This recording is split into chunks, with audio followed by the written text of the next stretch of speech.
जैसे कि हम देख रहे हैं कि हमारा सुबह का हम चाहते हैं कि सुबह के ध्यान में कुछ हमें विशेष ऐसे अनुभव हो या हम ध्यान के गहराई में जा सके। और इसी का ध्यान रखते हुए हमने इस सत्र को काफ़ी लंबे समय से हम कंटिन्यू रखे हुए हैं। आप लोगों की प्रेम, लोगों की श्रद्धा और ध्यान के गहराई में जाने का जो आपका प्रयास है, उसके लिए आज का हर संडे का जो हमारा सेशन जो है काफ़ी महत्वपूर्ण है। बाकी आप लोग डेली रोज़ के जीवन में ज़रूर ध्यान का सराव कर रहे होंगे। मैं भी अपने रोज़ के इसमें मैं ध्यान करते आ रहा हूँ या कर रहा हूँ। मुझे भी ध्यान करने में काफ़ी आनंद और सुख का अनुभव होता है और लगता है कि आप लोगों को भी उस गहराई में से कुछ देने का प्रयास करता हो और आप बहुत सारे मित्र है उसको समझ पा रहे हैं, ले पा रहे हैं। या किसी को थोड़ा दिक्कत भी हो सकता है, अपनी कुछ समस्या है, हमारे न्यूरन है या कुछ हमारी समझने की जो क्षमता है, इसका मतलब हम बिल्कुल समझ नहीं सकते। बुद्ध का या जीवन का सत्य जो बहुत सरल है, उसको शिक्षा की ज़रूरत है समझने के लिए, लेकिन ये ज़रूरी नहीं है कि वो सिर्फ पढ़ने लिखने वाले ही समझ सकते हैं, क्योंकि जीवन दोनों के लिए है। उसके लिए भी जीवन है और जिसका शिक्षा कम की शिक्षा है, और जीवन की शिक्षा का जो सत्य जो है या अनुभव जो है बहुत ही सरल है और दोनों के लिए समान है। फिर उसमें स्त्री हो या पुरुष हो या श्रीमंत हो या गरीब हो, सुशिक्षित हो या अनपढ़ हो, इसका कोई मायना नहीं रखते। और इस अर्थ से अपने आप को हमें धर्म को या ध्यान की जो गहराई को समझने के लिए खुला करना चाहिए। कभी कभी हम बांध देते कि मैं स्त्री हूँ या फिर मैं कम पढ़ा लिखा हूँ या मुझे समझ में नहीं आता है तो कैसे समझूँ, तो उससे हमारी जो समझने की क्षमता ही हम ख़त्म कर देते हैं। तो हमारी श्रद्धा पे हमने विश्वास रखना चाहिए। श्रद्धा का मतलब ही है अपने जीवन की सत्यता को समझने पे विश्वास रखना, यही श्रद्धा है। हम बुद्ध पे श्रद्धा रखते हैं लेकिन हम अपने आप पे श्रद्धा नहीं रखते, फिर वो अंधश्रद्धा है। अगर आप बुद्ध पे श्रद्धा रख रहे हैं कि बुद्ध अच्छे हैं, मुझे मदद करेंगे या मैं मदद ले रहा हूँ, और आप अपने आप पे ही विश्वास नहीं कर रहे, तो वो बुद्ध के प्रति या किसी भी हमारे जो आदर्श है, फिर वो बाबा साहब हो या बनते शंकर जी हो, तो वो विश्वास अंधविश्वास है। मतलब एक तरफ हम वो बनना चाहते हैं और दूसरी तरफ हम अपने आप को ही वो बनने के लिए या उसको हम स्वीकार नहीं कर रहे हैं। तो ये द्वंद्व जो है, यही विचिकित्सा है जो हमें 3 बंधन में जो सिखाया जाता है या हमने अभ्यास किया होगा। तो विचिकित्सा का मतलब शंका रहती है। बुद्ध के प्रति शंका होना मतलब अपने बुद्ध होने के प्रति शंका होना। मतलब हमारे क्षमता पे हमें शंका होती है कि इतना कुछ करके मैं बुद्ध कैसे बन सकता हूँ। मतलब इतने सारे जिम्मेदारियाँ है, इतनी सारी जगह पे हमारा मन फंसा हुआ है, इतने हम बुरे कर्म कर चुके हैं, हमने मान लिया कि हम बुरे कर्म कर चुके हैं इसलिए हम दुखी हैं, या हमें जो भी बुराई है जो बार बार हमें ध्यान में निवरण आते हैं या फिर हमें परिवार से, समाज से या सभी कुछ, तो हमें लगता है कि कैसे संभव है। तो संभव है वही तो बुद्धत्व है। जो भी परेशानियां हैं या जो भी हमारे या अंदर हो, जब जब भी हमें ऐसा लगता है कि ये संभव नहीं है, इससे बाहर आएगा, हाँ मैं इससे बाहर आना चाहता हूँ, जब जब हमें अपनी समस्याओं का अनुभव होने लगता है, दर्द या दुख को हम फील करने लगते हैं, हमें रियलाइज़ होने लगता है कि ये मैं इससे कैसे बाहर आऊँ, ये कितना भयंकर है मेरे लिए। हाँ, अगर जैसा जैसा आपको लगता है तो समझ जाइए कि वो जो आप जान, क्योंकि उससे आप बाहर आना चाहते हैं। फिर वो आपका द्वेष हो, लोभ हो, दुख हो, भय हो, चिंता हो, कुछ भी हो, हाँ, क्योंकि वो बाहर आने के लिए वो आ रहा है, आपको इंटीग्रेट कर रहा है, आपकी क्षमता को बाहर लाने के लिए आपको मोटिवेट कर रहा है। लेकिन हम नहीं समझने के कारण क्या करते हैं, स्वीकार कर लेते हैं और उसी में पड़े रहते हैं, या हमें लगता है कि अरे हमारे हाथ की बात नहीं है, ये तो बहुत असंभव सी चीज़ है। इतने संघर्ष में, इतने विपरीत परिस्थिति में हम बुद्धत्व को या बुद्ध बुद्ध कैसे बन सकते हैं? क्योंकि संसार, जहाँ संसार है वहाँ बुद्ध है, जहाँ जहाँ समस्या है वहाँ वहाँ समाधान है। तो समस्या से या परेशानी से ना मतलब अपनी क्षमता पर विश्वास नहीं रखना, हाँ, और उसके साथ में प्रयास करना मतलब बुद्धत्व के मार्ग पर चलना। और यही जागरूक होते हैं तो हम अपने मन के गहराई में प्रवेश करते हैं। जागृति का मतलब क्या है? ध्यान का मतलब क्या है? कि हम अपने मन के गहराई में प्रवेश करते हैं, मन के जागृति से, एकाग्रता से उसको समझने का प्रयास करते हैं कि मेरे साथ या मेरे दुख में क्या कारण है, किस कारण से मैं दुखी हो रहा हूँ, मेरी जिम्मेदारी कितनी है जिस जिम्मेदारी के साथ मैं उस पर काम कर सकता हूँ। जिम्मेदारी का मतलब है कर्म। लेकिन हमें पता ही नहीं चल रहा है कि हम कर्म क्यों कर रहे हैं। गति से चलता है और उसी प्रकार से हम कर्म कर रहे हैं, लेकिन कर्म करने के पीछे का जो रहस्य जो है हमारा मन है। बुद्ध कहते हैं कि चित्त ही कर्म है, चेतना ही कर्म है। तो जब तक हम उस स्वभाव को या उस स्वरूप में अगर हम अपने मन को नहीं देख पाए और हम कर्म करते, बच्चे का चोरी करते हैं, बच्चे का व्यभिचार करते हैं, बच्चे का झूठ बोलते हैं, तो उसके कर्म तो हमारे कर्म से भी पवित्र है अगर देखा जाए तो क्या वो शील का आचरण कर रहे हैं? क्या उनका वो शीलाचरण उनको बुद्धत्व की तरफ ले जा सकता है? नहीं। तो हम भी जो शील का आचरण कर रहे हैं बच्चे जैसे कर रहे हैं। हमें पता नहीं कि शील के आचरण में हमारा इंटेंशन, हमारी चेतना, हमारा मन क्या है और कैसे कार्य कर रहा है। और इसलिए हमें ध्यान की जरूरत है। इसलिए बुद्ध ने हमें ध्यान सिखाया है। शील के तुरंत बाद ध्यान है। जैसे हम अष्टांगिक मार्ग को हम देखते हैं कि शील, समाधि और प्रज्ञा। प्रज्ञा हमारा लक्ष्य है, हाँ, शील आधार है, और समाधि जो है उस प्रज्ञा के अनुभव की तरफ जाने वाला मार्ग है। जहाँ समाधि है वही प्रज्ञा है, वहीं पे मुक्ति है, वहीं पे बुद्ध है। बुद्ध का जो अनुभव जो है वो ध्यान और प्रज्ञा से ही हो सकता है। और शील हमें तभी सुखी कर सकता है जब शील के भीतर हमारी जागृति हो, हमारे मन के स्वरूप को अगर हम समझ सकते हैं, का हम प्रयास करते हैं, तभी हम अपने शील को और परिशुद्ध कर सकते हैं। और वो शील जो है हमें सुखी और आनंदित कर सकता है। अगर आप या हम लोग शील का आचरण कर रहे हैं और सुखी और आनंदित अनुभव नहीं कर रहे हैं, तो हमें सवाल पूछना चाहिए कि मैं तो किसी की हिंसा नहीं करता हूँ, मैं चोरी नहीं करता हूँ, मैं व्यभिचार, झूठ नहीं बोलता हूँ, तो मैं दुखी क्यों हूँ, मैं भयभीत क्यों हूँ? अगर शील का आचरण कर रहे हैं तो फायदा हमें मिलना चाहिए ना।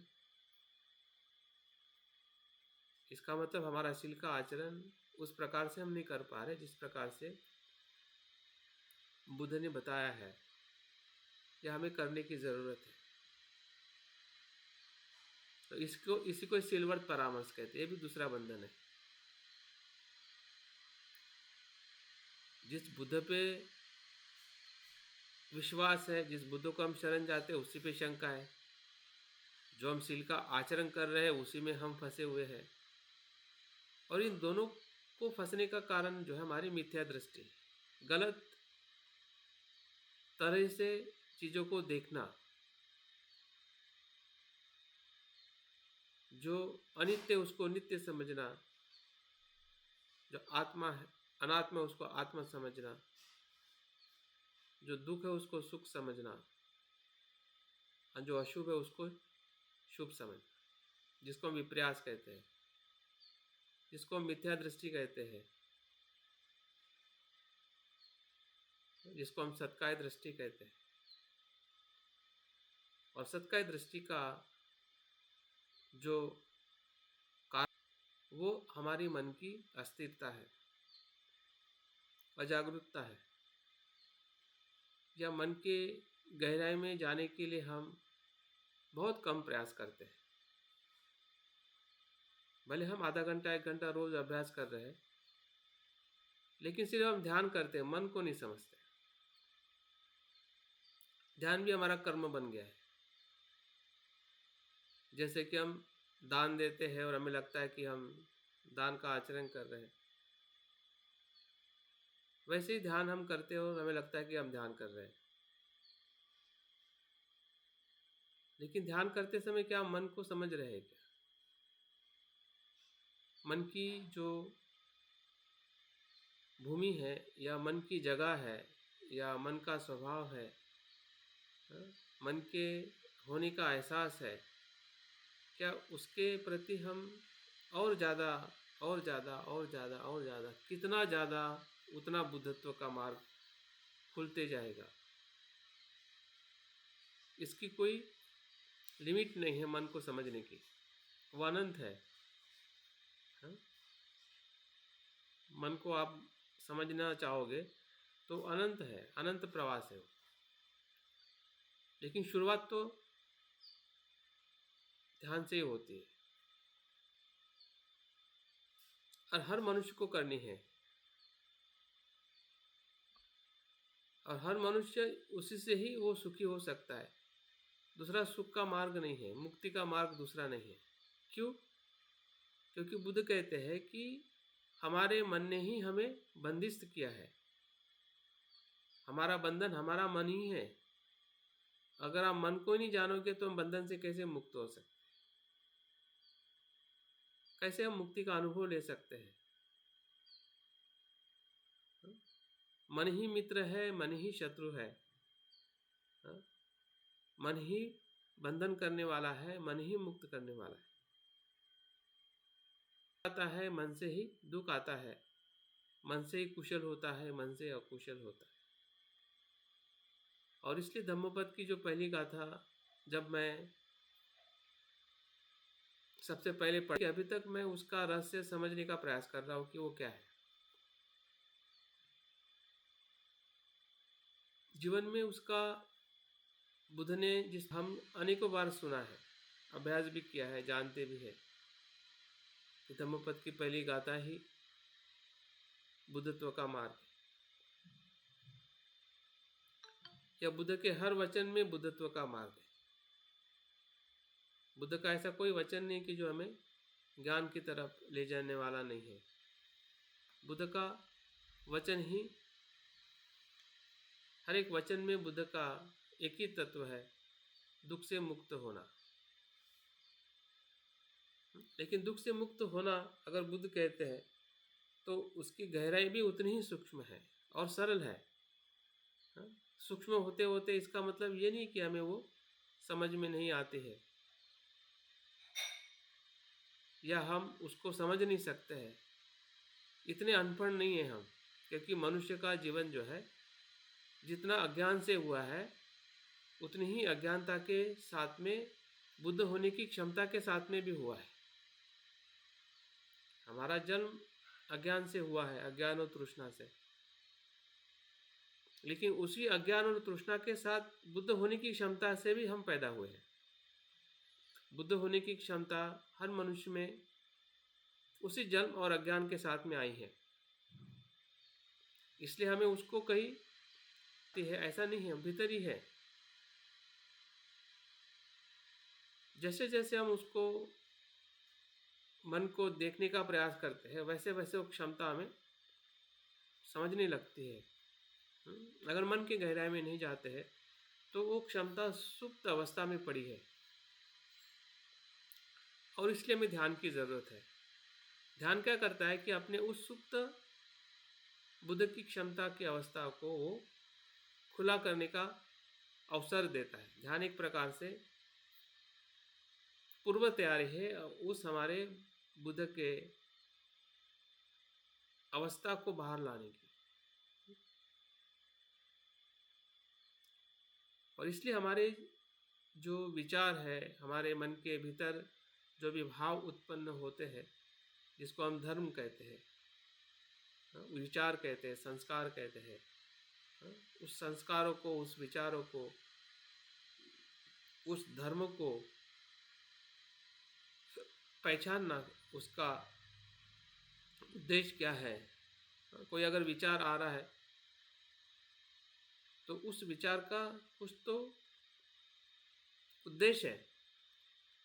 फिर वो उद्देश्य लोभ का होगा, मैत्री का होगा, द्वेष का होगा, प्रज्ञा का होगा, ज्ञान का होगा, कुछ तो उद्देश्य है। बीच उद्देश्य से हम कुछ नहीं करते। जैसे कि आप अभी सुबह उठे हैं, ध्यान के लिए बैठे, कुछ आपका मन किसी उद्देश्य के साथ में ही आगे जाता है। वो जो प्रेरणा जो है, वो हमारा जो सोच की जो सूक्ष्मता जो है, जो हम बाहर अपने कर्मों को देख रहे कि अभी मैं ध्यान के लिए बैठ रहा हूँ या ध्यान के लिए मुझे आगे आना है, वो हमारा भौतिक शरीर के रूप में हम देखते हैं कि हम ध्यान कर रहे हैं। लेकिन जो आंतरिक जो स्वरूप है, जो भौतिक हम कर रहे हैं, फिजिकली जो हम कर्म कर रहे हैं, उसी के साथ आंतरिक कर्म भी घटित हो रहा है। जैसे कि आप सुन रहे हैं वैसे आप सोच रहे हैं। तो जो आपकी सोच है वो आपका सूक्ष्म कर्म है, और जो आप सुन रहे हैं ये बाहर का कर्म है, क्योंकि कान सुनने का काम करता है। और सुनना एक प्रकार से कर्म है। जो मैं बोल रहा हूँ आप सुन रहे हैं, लेकिन उसी समय आपके भीतर जो विचार आ रहे हैं, उस सुनने के प्रति जो आप अपने मन में जो समझ निर्माण हो रही है, एक प्रेरणा निर्माण हो रही है, उत्साह निर्माण हो रहा है या नहीं हो रहा है, तो ये हो सकता है, हो रहा है या नहीं हो रहा है। अगर नहीं हो रहा है तो मन कहीं और भाग रहा है। तो आपको समझ में आना चाहिए कि क्या हो रहा है। जब मैं ध्यान कर रहा हूँ, जब सुन रहा हूँ, जब पढ़ाई कर रहा हूँ, तो उसके सूक्ष्म धर्मों को समझना ही मन को समझना है।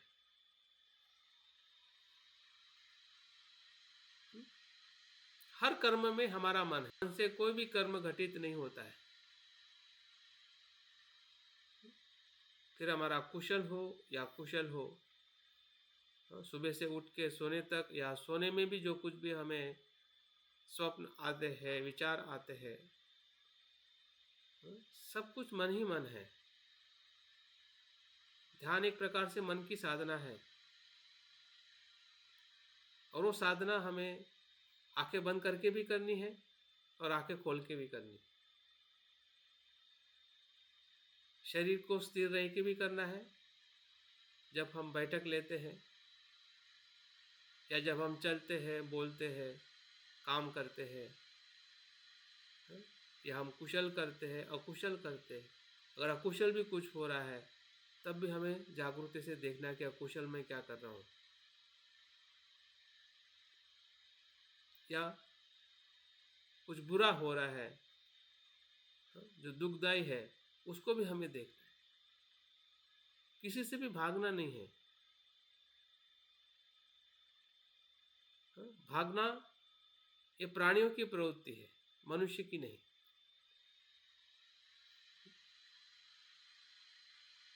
तो जागरूक पुरुष है, या जो बुद्ध की या बुद्ध का जो अनुयायी है, वो भागने वाला मनुष्य नहीं है। तो हम अपने पूरे आध्यात्मिक जीवन में जो कुछ भी हमने प्रयास किए हैं, उस प्रयासों को हमने अनुभव करना चाहिए कि उस प्रयासों से ही मैं आज का प्रयास कर रहा हूँ। अगर मेरा अच्छा ध्यान हो रहा है तो कहीं न कहीं मैंने उस अच्छे मन का अनुभव से ही प्रयास किया है। अगर कुछ गलती हुई है, बस उसमें और उस पे काम करना है। परेशान नहीं होना है।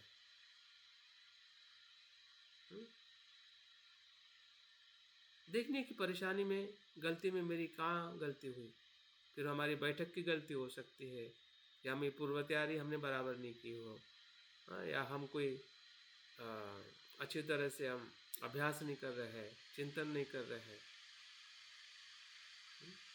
या हमारा जो परिवार का जो नियोजन जो है, जिसकी हमने जिम्मेदारी ली है, उसके प्रति हम मतलब जागरूक नहीं है, या उसको हम मैनेज नहीं कर पा रहे। यही तो समस्या है। जहाँ पे समस्या है वहीं पे देखना है। अंदर की समस्या है तो अंदर देखो, बाहर की समस्या है तो बाहर के साथ में समझ के देखो। जहाँ समस्या है वहाँ पे हमें काम करना है। लेकिन सभी समस्या का जो स्रोत है तो मन ही है। अगर बाहर भी समस्या दिख रही कि उसकी शुरुआत कहाँ से हुई है, तो आपको पता चलेगा कि मन से ही हुई है। अगर हमें लग रहा है कि हमारा परिवार समस्या है, तो परिवार बनाया किसने?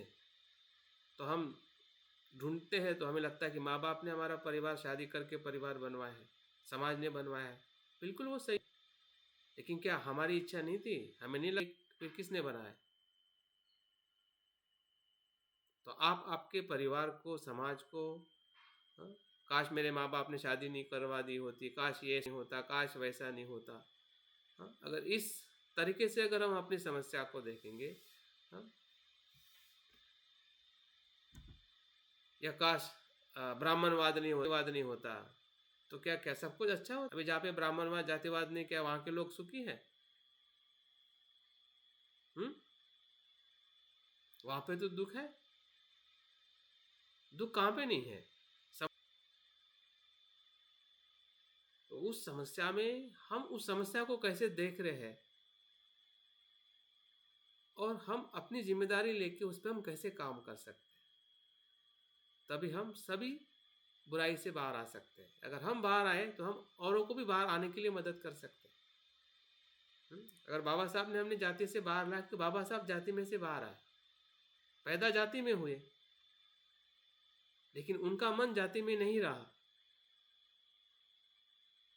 उनको परेशानी जातिवाद से हुई, दुख हुआ, अपमान हुआ,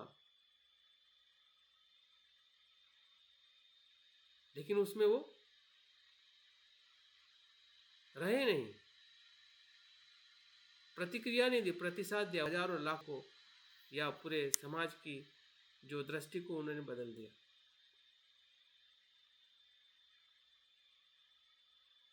तो बाबा साहब ने जिस प्रकार से अपने मन को देखा, बुद्ध ने देखा, तो बुद्ध का अनुयायी अगर उस प्रकार से नहीं देखेगा, हाँ, तो हम कैसे बुद्ध के उस मार्ग पर मिल सकता है जिसका हमें तलाश है। तो इसलिए मन की जो गहराई है, मन का जो स्वभाव है, सब कुछ मन से उत्पन्न होता है। और मन को देखने के लिए और समझने के लिए हमारे पास में बहुत सारे साधन हैं। आप हर समय में मन को देख सकते हैं, क्योंकि हर समय में मन उत्पन्न होता है। जो हमारे 6 इंद्रिय है, 6 मन हमेशा निर्माण होते रहते हैं, लेकिन उसको हम देखते ही नहीं है। जैसे कि आप शब्द सुन रहे हैं तो शब्द का मन बन रहा है, जिसको हम स्रोत विज्ञान कहते हैं। आंखों से देख रहे हैं तो चक्षु विज्ञान बन रहा है। आपके शरीर को, आपके कपड़ों का स्पर्श हो रहा है, ठंडा गर्म, वो आपका शरीर का मन बन रहा है। जब आप खाना खाते हैं, स्वाद लेते हैं, तो जीवा का मन बनता है। कोई गंध आती है तो नाक का मन बनता है, और मन में विचार आते हैं तो मन का मन बनता है। तो ऐसा कौन सा स्पर्श है, कौन सा क्षण है जहाँ पे मन नहीं बनता है?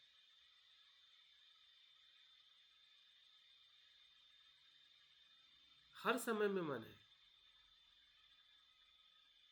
हर कर्म में मन है, और उस मार्ग पर हमें चलने के लिए ही हमें बताया जा रहा है या हम सीख रहे हैं। हाँ? लेकिन मन को ही नहीं देख रहे, मन को ही नहीं समझ रहे। बाकी सब कुछ हम समझ रहे हैं, हम क्या कर रहे हैं वो भी पता है, कैसे कर रहे हैं वो भी पता है, लेकिन किसके माध्यम से हो रहा है, आपके या हमारे भीतर जो कुछ भी निर्माण हो रहा है या जिसका हमारी समझदारी हो रही है, वो सब किस जगह पर है या किस प्रकार से उसको हमें मन के अनुभव में समझनी है। यहाँ पे हमारी कहने की गलती हो रही है। हम शब्दों के अनुभव में उसको जानते हैं, मन के अनुभव में नहीं। जैसे कि अभी मैं आपको बता रहा हूँ तो आप शब्द सुन के जान रहे हैं कि मैं क्या बता रहा हूँ, लेकिन वही अनुभव आपके मन के भीतर भी हो रहा है। जो बाहर से आपको सुनाई दे रहा है वो आपके मन के भीतर भी अनुभव हो रहा है।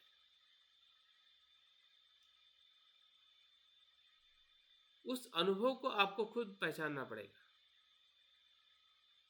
क्योंकि वो अनुभव बाहर से नहीं आता है, वो आपके मन के भीतर से ही आता है।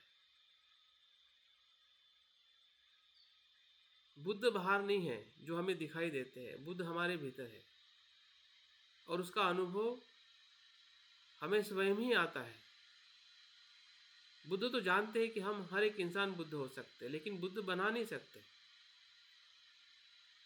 बुद्ध सबको बुद्ध नहीं बना सकते हैं। अगर बनाया होता तो के लोगों को बुद्ध बना देते, लेकिन वो जानते हैं कि हर मनुष्य बुद्ध बन सकता है। ये जरूर जानते हैं। इतना ही नहीं जानते, ये भी जानते कि वो कैसे बना जा सकता है, मार्ग भी जानते हैं, और कैसे सिखाना है वो भी जानते हैं, और बुद्ध ने वो वही किया है। लेकिन अगर मार्ग पे चलना ही नहीं चाहता है या दूसरे तरीके से उसको पकड़ता है, दूसरे मार्ग पे चला जाता है, तो उसके लिए बुद्ध क्या कर सकता है? तो ध्यान ने तो हमें सिखाया है कि हमें मन को देखना है, मन को समझना है, मन की प्रक्रिया को जानना है। फिर हमारा कुशल मन हो या कुशल मन हो, बाहर के कर्म करने में हो या भीतर के कर्म करने में हो, जो कुछ भी है मन ही मन है। बिन मन के सिवा कुछ भी नहीं है। संसार का दुख हो या निर्वाण का सुख हो, दोनों का आधार मन है। अगर हम संसार के मन को समझ लेते हैं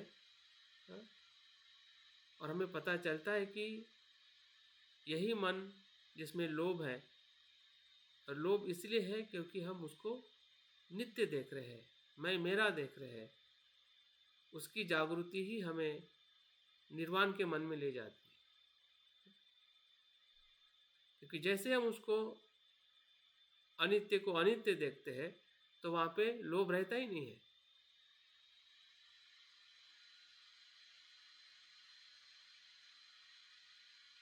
और ना वहाँ पे द्वेष रहता है।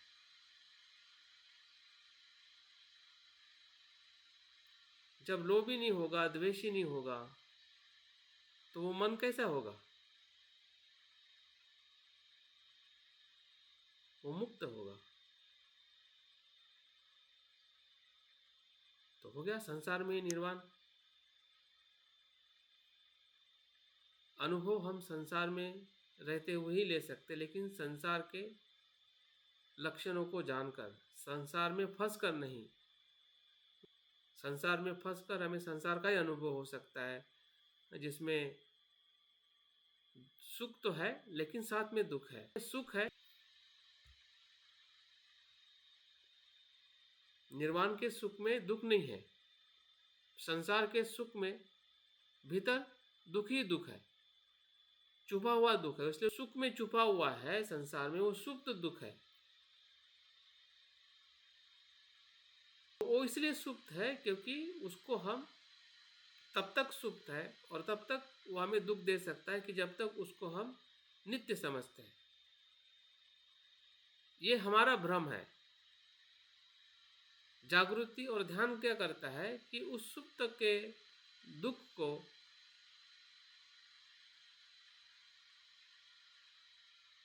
उसके धर्म को जान लेता है और उसके प्रति जो हमारी नामर्जी है, नित्य समझने की हमारी जो भ्रामकता है, उससे वो मुक्त कर देता है। और जैसे मुक्त हो जाता है वैसे ही उसके प्रति जो हमारा प्रतिभाव है, फिर हमारा कोई अकुशल कर्म हो या कुशल कर्म हो, उन दोनों से मुक्त कर देता है। जब हम दान करते हैं और दान को हम अनित्य करके देखते हैं तो दान हो जाता है, लेकिन उसके प्रति हमारी आसक्ति नहीं रहती है कि मैंने किया। मैं की जो आसक्ति जो है वो छूट जाने से वो दान जो है पारमिता बन जाती है, उस पार लेके जाता है। नहीं तो पारमिता नहीं बनती है। पारमिता का मतलब क्या है कि संसार से इस पार से उस पार ले जाने वाला, उसको पारमिता कहते हैं, जिसको हम दान पारमिता कहते हैं या शील पारमिता कहते हैं। तो उस पार ले जाने वाला शील पारमिता, इस पार रहने वाली वो शील पारमिता नहीं है, वो सिर्फ शिलाचरण है, वो पारमिता नहीं है। एक पारमिता इसलिए नहीं है क्योंकि उस शील से हम आसक्त है। देखिए, जो एक ही कर्म हमें बांध के भी रख रहा है, वही कर्म हमें मुक्त कर सकता है, और यही ध्यान है, यही जागृति है। मतलब जो कर रहे हैं उसी होने के प्रक्रिया में अगर हम थोड़ा देखे और समझे तो उसी क्षण में हमारा वो कर्म जो है एक बुद्धत्व का अनुभव हो सकता है। नहीं तो वही कर्म जो है वो सांसारिक बंधन का हो सकता है। अगर हो भी जाता है तो हमें पता चल जाएगा कि यार ये तो मैंने दान तो किया है लेकिन मैं बंध गया हूँ, तो गलती तो पता चल गई। तो समझ जाए कि वहाँ पे फिर से आपको या हमें फिर से वहाँ से नया चांस है। गलती करने से हम बुरे नहीं हो जाते हैं। बुरे जब होते हैं कि जब हम गलती पहचान नहीं पाते हैं और बार बार होने लगती है। वो अगर आपने किसी को द्वेष कर दिया वो बुरा नहीं है, लेकिन आपको पता ही नहीं चला कि आपने द्वेष क्यों किया और क्या हो रहा है।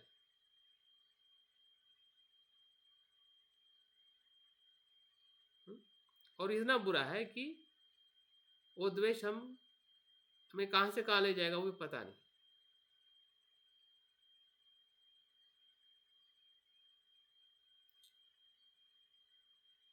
तो जागृति और मन का जो संबंध जो है या ध्यान का जो पूरा आधार जो है हमारा मन को समझना या मन की गलतियों को समझना, मन की जो हमारी जो दिशा है बुद्धत्व की तरफ जाने की दिशा हो रही है, फंसने की दिशा की तरफ जा रहे हैं, दोनों को भी समझते हुए हमारी क्षमता धीरे धीरे बढ़ेगी। जरूरी नहीं है कि अभी हमें द्वेष आया तो अभी अभी काम होगा, लेकिन समझ में तो आया कि कुछ गलती हो रही है, उसको हम जान पा रहे हैं।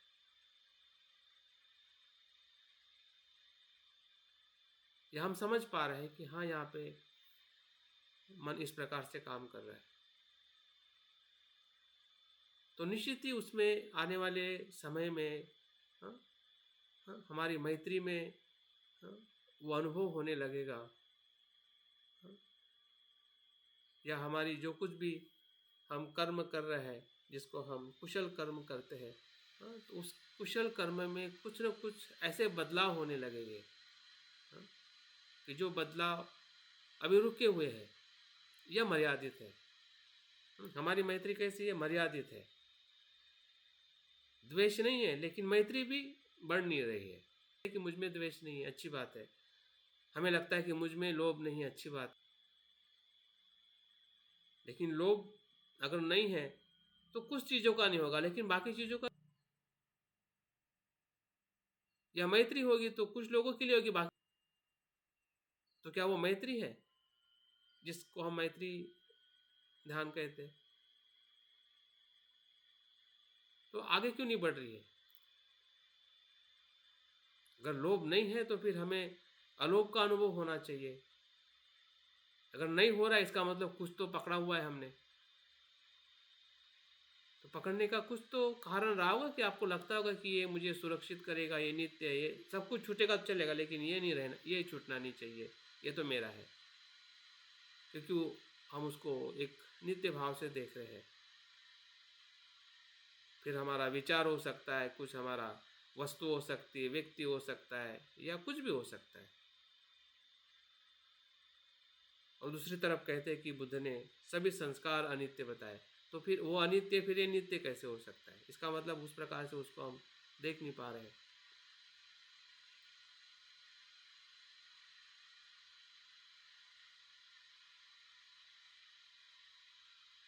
तो कुछ भी हम बाहर और अंदर जो भी हम प्रयास करते हैं, या जो प्रयास हमें सिखाए गए हैं या हम समझ रहे हैं, तो उस प्रयासों में हम अपनी जगह कहाँ पे है, हम अपने मन को कैसे देख रहे हैं, यही ध्यान का मार्ग है। अगर हम अपने मन को देख रहे हैं तो समझ जाइए कि सब कुछ हमारा आध्यात्मिक जीवन सफलता की तरफ जाने की पूरी संभावना है। हम बुद्ध उस समय के तारे को हम निश्चित नहीं कर सकते, लेकिन इतना श्योर है कि हम जिस मार्ग पर है चल रहे हैं, हमें समझ में आ रहा है कि यही वो मार्ग है। कोई भी ऐसे अनंत जीवन के भीतर हम जो भी प्रयास करेंगे वहाँ तक ज़रूर लेके जाएगा। वो है धम्म की श्रद्धा। अगर बुद्धि की क्षमता पे जब हमें विश्वास होता है, तो हमें अपने मन को समझते हुए धम्म की क्षमता पे भी विश्वास होता है कि जिस प्रकार से मुझे बुद्ध होने की क्षमता पे विश्वास है, वैसे जिस मार्ग से मुझे बुद्धत्व प्राप्त होगा उसमें भी मुझे पूरा विश्वास है। और तब विश्वास वो आता है कि जब आप या हम अपने मन के उस जगह पर देख के अपने मन को पहचान पाते हैं कि मेरा मन किस प्रकार से काम कर रहा है, यह सही में क्या हो रहा है कि मेरे मन को ध्यान के माध्यम से या जो कुछ भी हम प्रयास कर रहे हैं आध्यात्मिक, क्या मन को मैं समझ पा रहा हूँ क्या?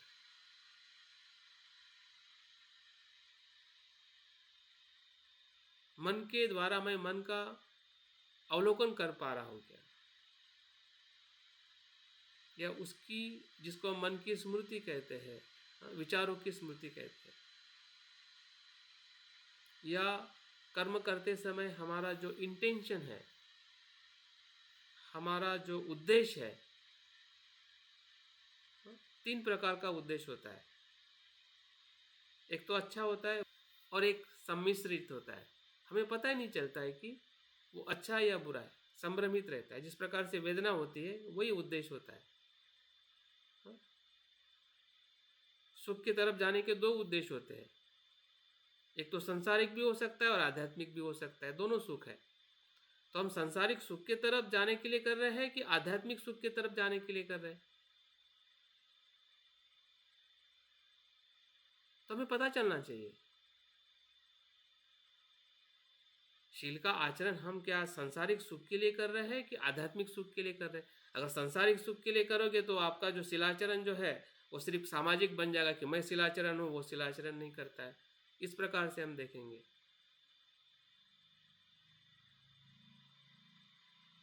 वो भी सुख है, लेकिन वो सुख संसारिक सुख है, दिखावे का सुख है, ईगो का सुख है, स्पर्धा का सुख है। तो उस सुख के लिए हम सिल का आचरण नहीं कर रहे, लेकिन उद्देश्य हो सकता है। और इसलिए हमें बार बार पूछा जाता है कि जब आप ब्रह्मचारी बनना चाहते हैं तो आपका उद्देश्य क्या है। और हमें पता भी चलता है कि उद्देश्य, लेकिन उसको हम पहचान नहीं पाते हैं, कह नहीं पाते हैं, क्योंकि भीतर से तो हम इतने स्पष्ट नहीं होते कि मुझे श्रोतापन प्राप्त करना है।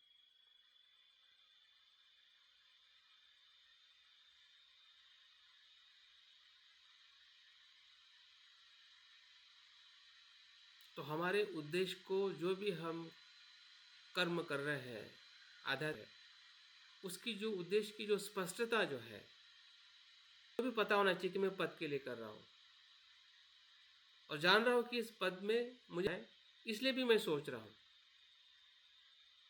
मैं इससे बाहर आऊँगा।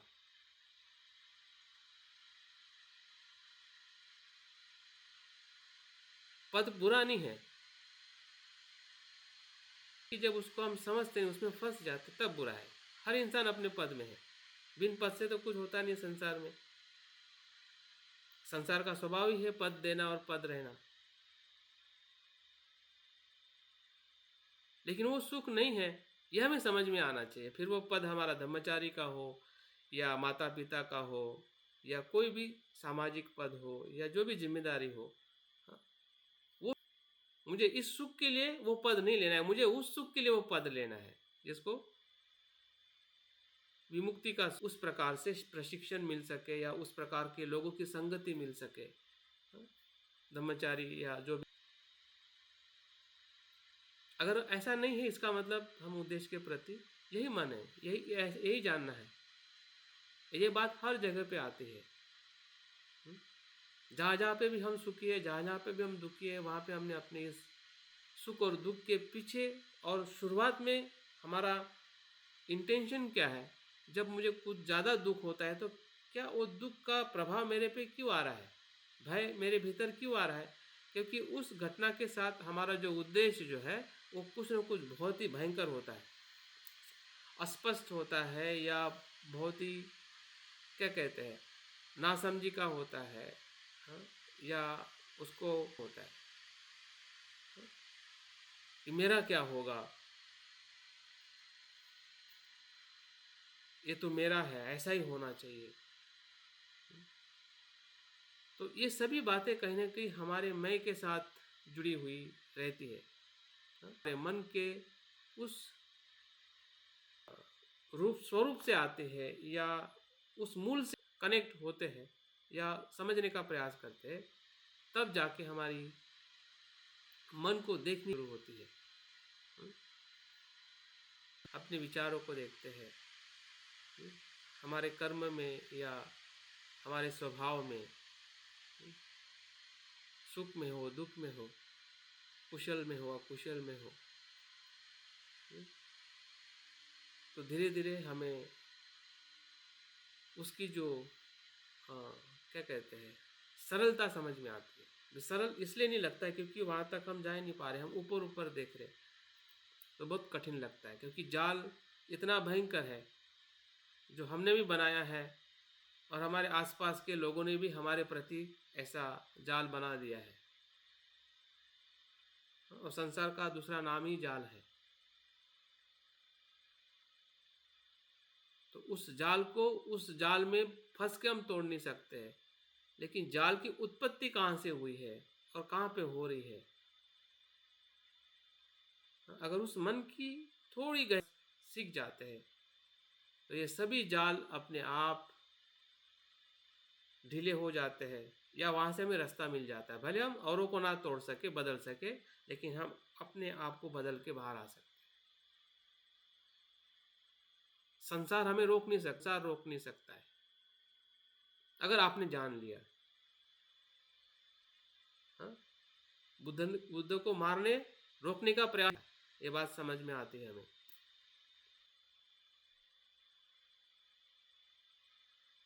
लेकिन रोक नहीं पाए, इसका मतलब मार्ग का रोकना स्वभाव है लेकिन रोक नहीं सकता है। बुद्ध होने को रोक नहीं सकता है, ये भी उतना ही सत्य है। अगर रोक दिया होता तो बुद्ध मार्ग में फंस जाते और बुद्ध नहीं होते। इसके उनके पहले जन्म में रोका, इसलिए वो बुद्ध नहीं बने, इसी जन्म में बुद्ध बने।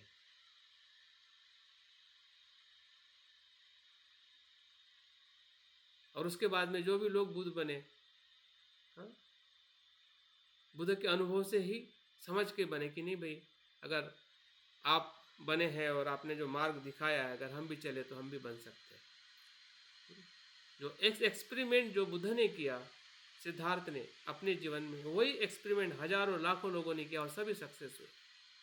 इसको घटना घटित होती है और उसका जो रिजल्ट आता है और बार बार उसका होने की संभावना है, वो वही साइंस है, वही विज्ञान है।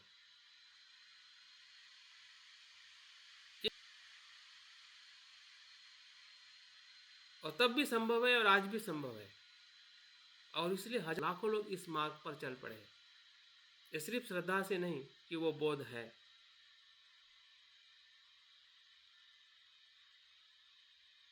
वो जानते हैं कि बुद्ध की क्षमता के होने का एहसास उन सभी लोगों को हो रहा है, हमें भी हो रहा है, ऐसा नहीं कि हमें नहीं है।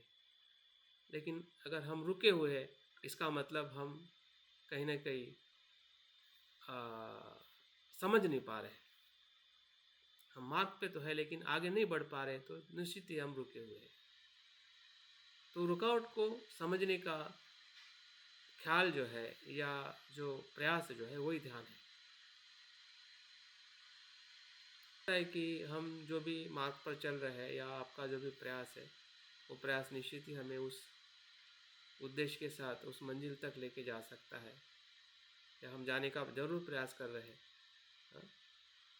तो जागरूकता जो है उसको हमने बार बार ढूंढना चाहिए, समझना चाहिए, और मन के उस स्वभाव के तरफ या उसकी जागृति के तरफ हम कितना बढ़ पा रहे हैं,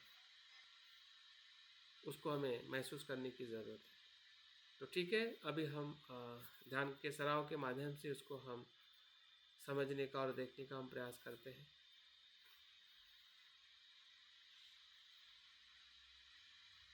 तो पिछली बार हमने सांस के तरफ ध्यान देखते, आज हम सिर्फ एक ही केंद्र पे फोकस करेंगे, हृदय केंद्र है।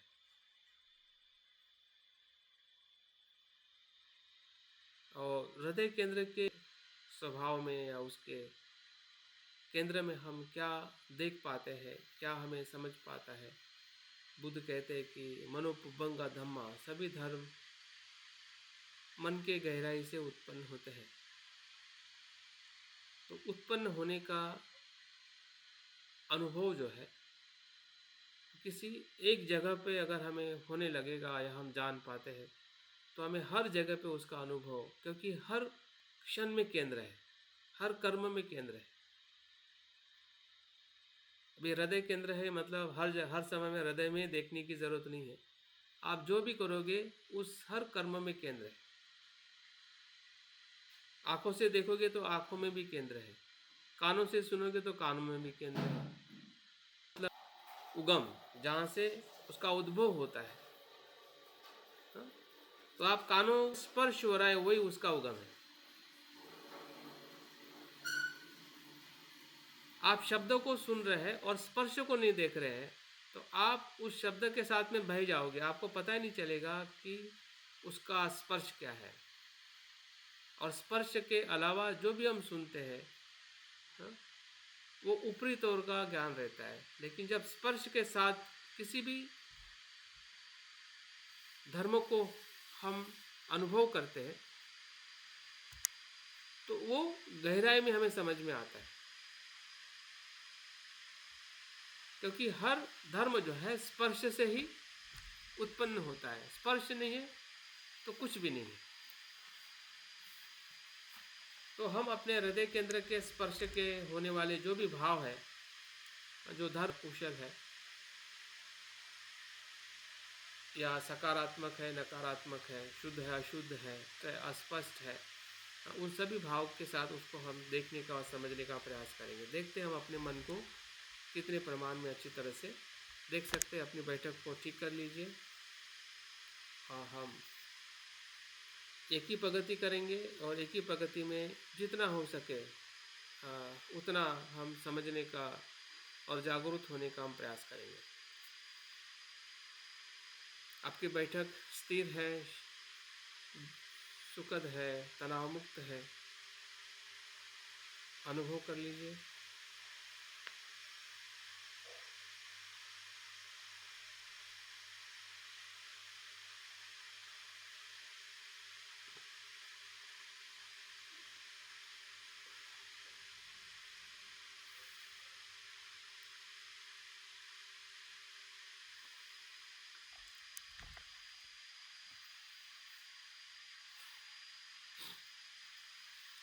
अपनी सांस का अनुभव लीजिए। सांस हमेशा हमें वर्तमान में अनुभव करने के लिए मदद करती है, इसलिए हमेशा मन को देखते हुए या देखने के लिए हमें सांस का आधार लेना चाहिए।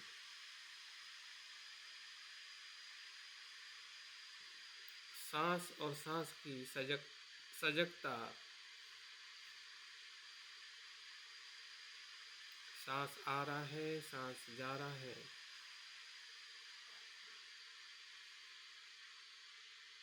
आने जाने का जो अनुभव है,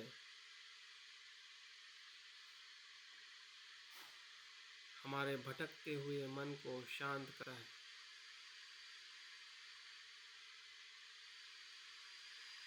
जब मन सांस को देख रहा है, इसका मतलब यह है कि हमारा भटकता हुआ मन शांत हो रहा है।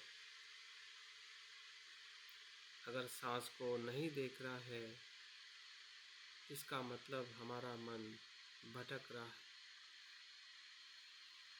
ये भी मन को जानने का बहुत ही सरल तरीका है।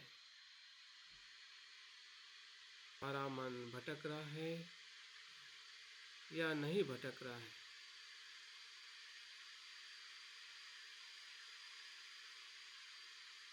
भटक भी रहा है तो पता चल रहा है और दूसरे क्षण में ही फिर से हमारा ध्यान सांस पर आ रहा है। भटक रहा है कुछ पल के लिए वर्तमान में सजग हो रहा है।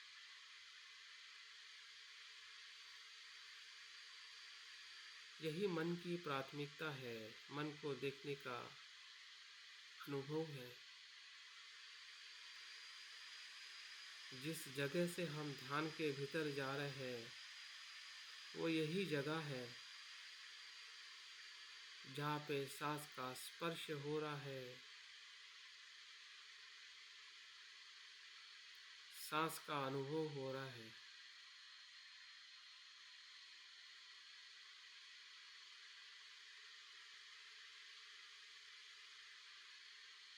हर अनुभव, हर एक घटना, हर एक क्षण इसी स्पर्श से, वर्तमान से ही हमें समझ में आ रही है। इसी क्षण में मन भटकता है और इसी क्षण मन वर्तमान में आता है।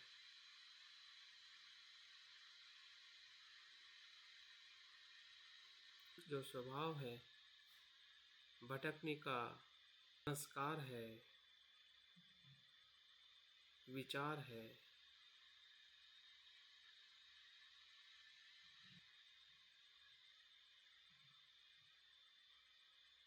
जो हो रहा है उसी को जानना ही सजगता है।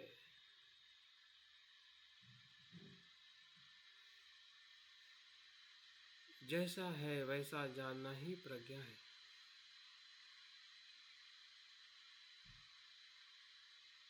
इस पल में जो हो रहा है, मन का भटकना या मन का सजग होना,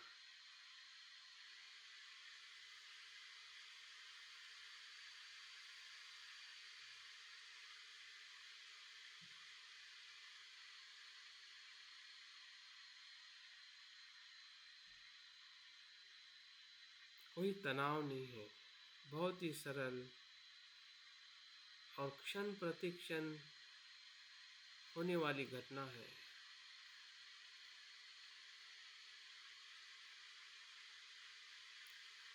कोई भूतकाल का आया अफसोस नहीं है, ना भविष्य की चिंता है।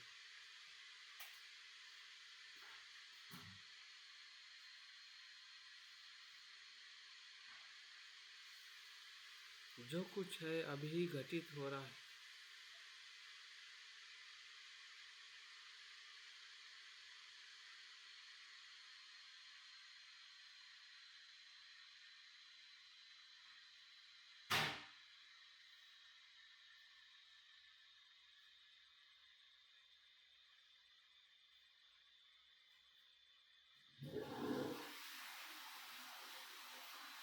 धीरे धीरे सांस की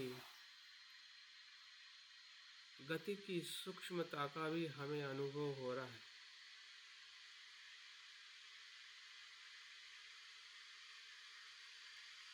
सांस का सूक्ष्म स्वरूप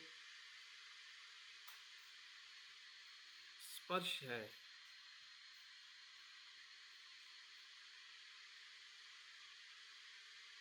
जो सांस के हर एक आने जाने के मार्ग में हो रहा है।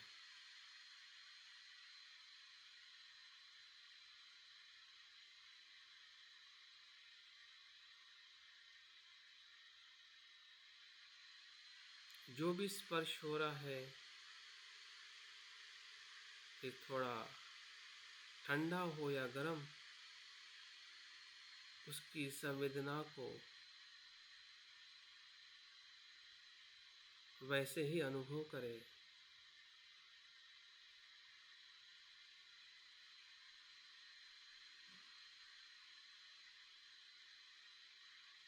जो संवेदनाएं सांस की है,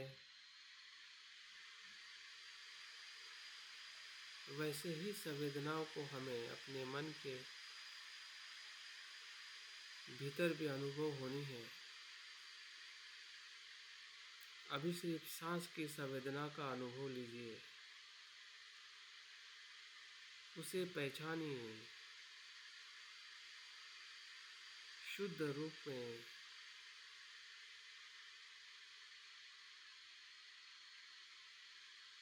सांस के स्पर्श से ही संवेदनाएं हो रही है। उसका आधार स्पर्श है और स्पर्श का आधार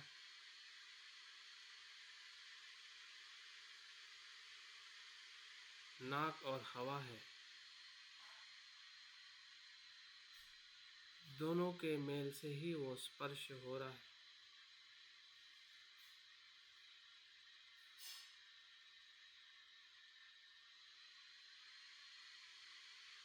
जो आपका सोचने वाला मन है,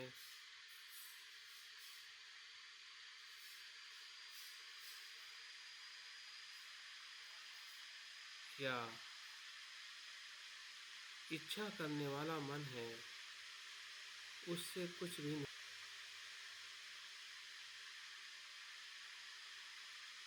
ये स्पर्श हमारे नियंत्रण में नहीं है, मई के नियंत्रण में नहीं है। ये स्पर्श होना स्वाभाविक और नैसर्गिक स्वभाव है। नाक का होना, इसी से ही स्पर्श हो रहा है।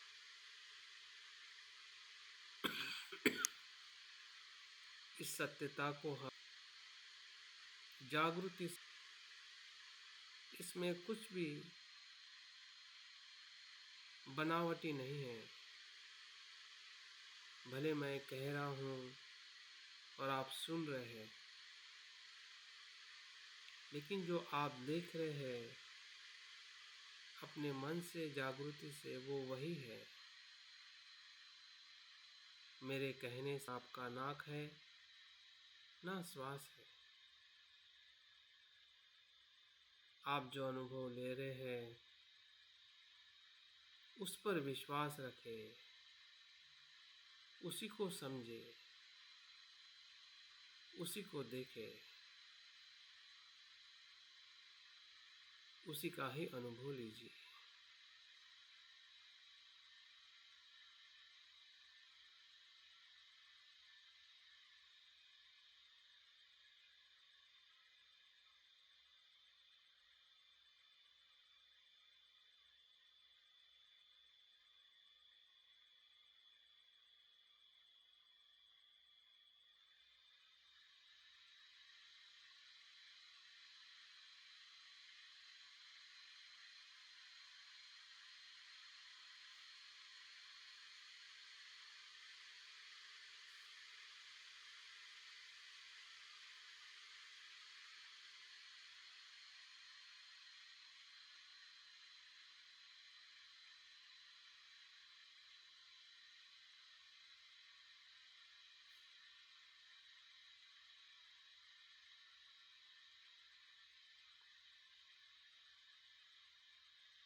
आपके सांस के स्पर्श की सजगता ही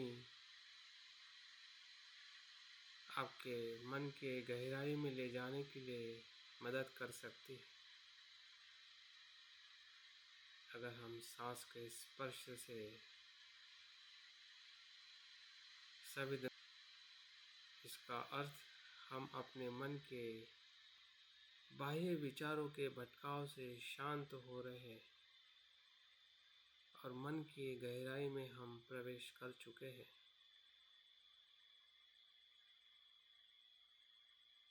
क्योंकि स्पर्श सांस हो सकता है, वेदनाएं आपके मन का स्वभाव है।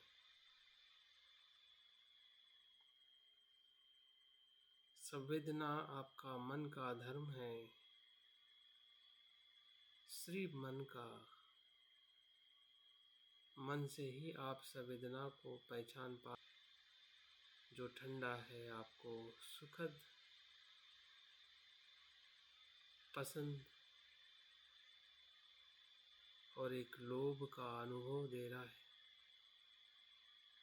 ये कितना सुंदर है, इसको हम पसंद करते हैं। ये वही से है जो लोभ के मूल को जन्म देती है या दे चुकी है।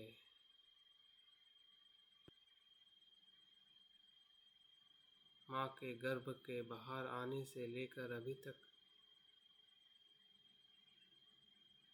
जो जो संवेदनाएं हमें सुख है, फिर माँ के शरीर का स्पर्श हो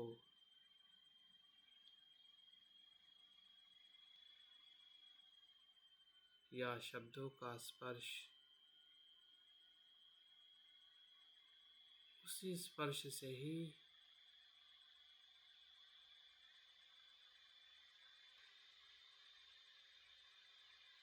यही वो संवेदनाएं हैं जहाँ से लोभ आसक्ति, उस स्पर्श से होने वाली सुखद वेदनाओं ने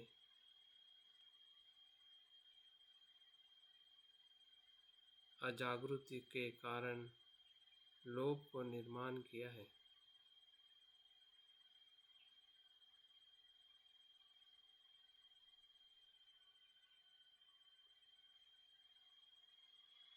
वैसे ही जिस स्पर्श को हम नापसंद कर रहे हैं कि जो थोड़ा गर्म है, तो नापसंदगी द्वेष को निर्माण करने वाली है।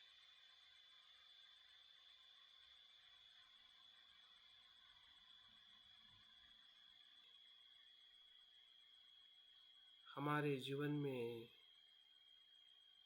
जन्म के साथ में विकसित करते हुए हमने असंख्य वेदनाओं से हमने द्वेष को निर्माण किया है।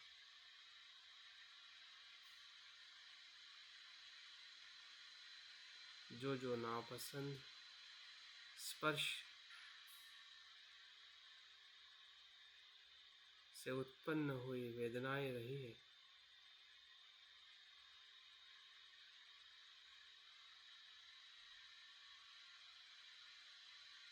वो हमारे ही मन का धर्म रहा है।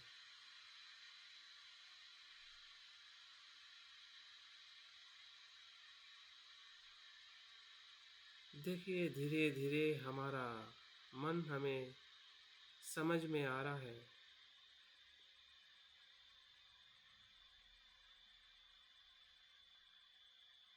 जो स्पर्श से संवेदनाएं हो रही है,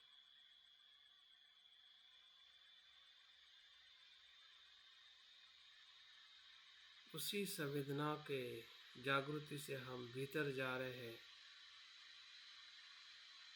और गहरे मन को स्पर्श होने का केंद्र हमारा हृदय है।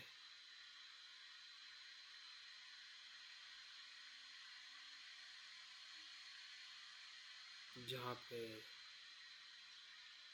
असंख्य संस्कारों से, विचारों से, भावनाओं से भरा हमारा मन